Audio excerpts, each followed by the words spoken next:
Bago natin ito pag-uusapan, bago natin ito ipapakita, help me po muna na i-like at saka i-share itong ating video para guys kakalat ito sa taong bayan. Okay?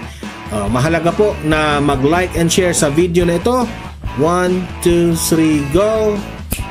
Ayan, thank you very much. And also guys, sa mga bago pa lang dito sa aking channel, mag-subscribe na po kayo.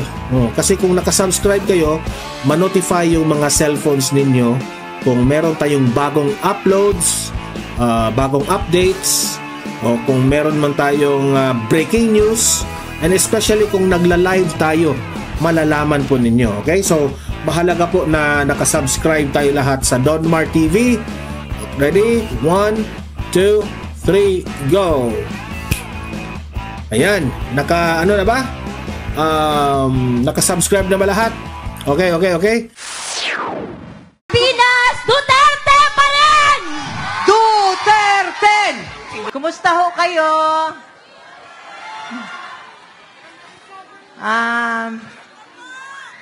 Dapat yung anak ko lang magsasalita eh. Sabi ko, ano ba gusto nyo marinig nyo? Gusto nyo marinig yung lahat ng sakit sa dibdib?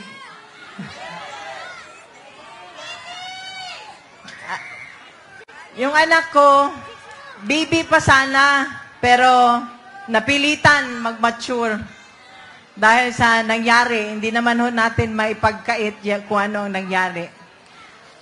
Pero ito ho talaga, sana ho tayo Pilipino, isa-isip, magtanda na tayo. Kung gusto lang ako lumuhod, umiyak dito, magtanda na tayo. Pumili na tayo ng mga taong matino, matapat, at yung magsisilbi sa bayan, hindi pagsisilbihan ang sarili. So, nung nasa loob kami, binisita namin ang papa niya, binili niya talaga. Binili niya talaga, uulitin ulit ito ni Veronica, binili niya, suportahan niyo ang Duterte. Kung hindi, kalimutan nyo na lang daw siya. So, yung lahat ng mga sumusuporta, miski sa bahay namin, sa Davao, sa ibang bansa, nakikita ko lahat ng suporta ninyo.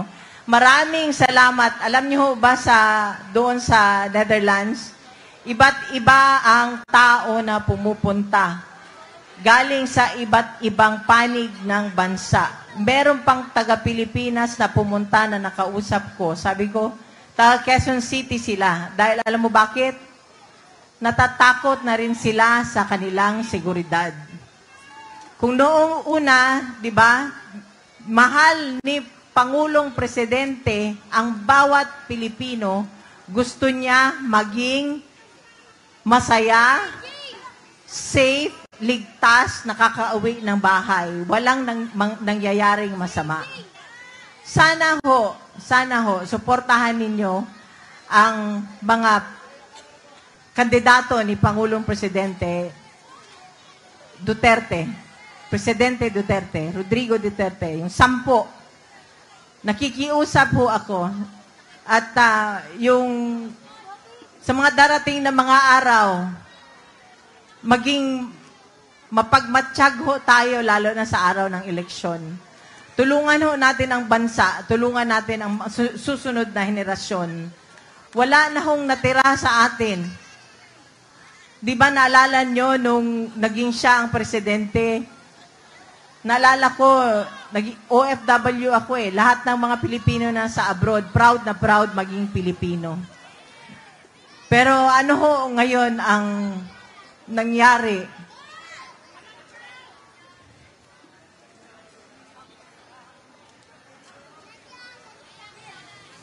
Kung kayo ang nasa sitwasyon namin nung nandun kami sa Villamor,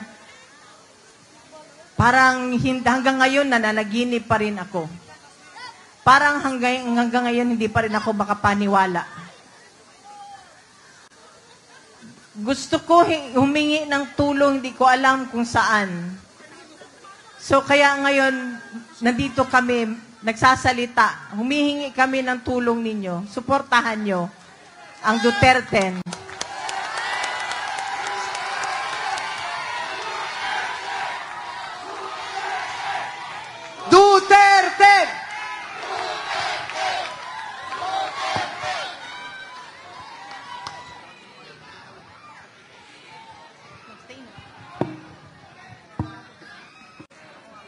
Podium mic, please. Check.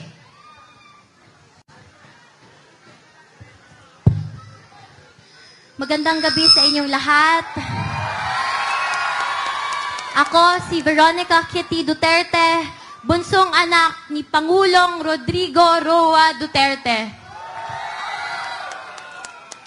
Naaalala niyo po ba, noong panahon ni PRRD, nakakaalis at nakakauwi ng ligtas ang mga anak niyo?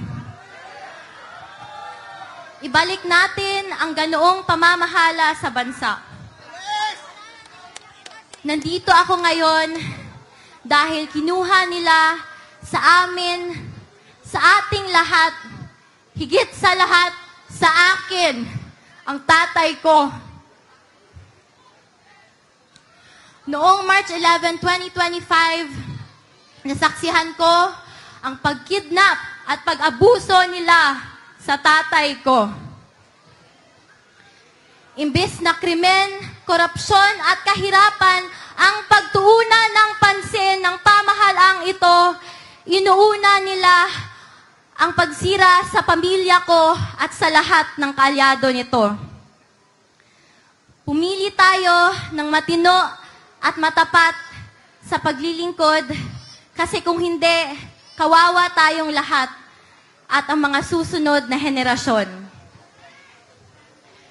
Mahalagang magkaisa tayo sa araw ng eleksyon, May 12, 2025. Suportahan natin ang PDP laban senatorial slate o mas kinikilalang Duterte.